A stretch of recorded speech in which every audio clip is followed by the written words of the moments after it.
خلیفہ حضرت عمر بن عبدالعزیز رحمۃ اللہ علیہ حمص کے بازار میں گھوم رہے تھے۔ اتنے میں ایک آدمی ان کے پاس آیا جو دھاری دار چادر زیب تن کیے ہوئے تھا۔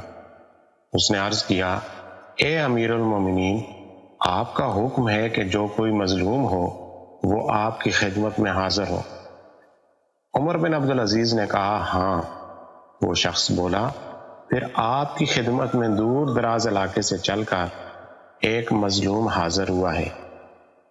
عمر بن عبدالعزیز نے پوچھا، تیرا خاندان کہاں ہے؟ وہ بولا، ابین سے بھی دور۔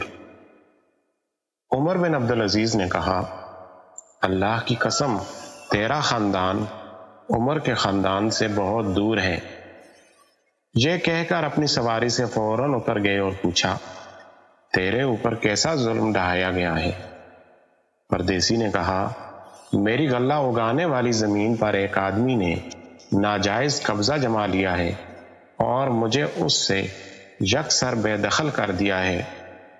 عمر بن عبدالعزیز نے اس کا ماجرا سن کر عروہ بن محمد کو لکھا کہ وہ اس مظلوم کی داستان اور شہادت سنے اور جب اس کا حق ثابت ہو جائے تو اسے واپس دلا دے۔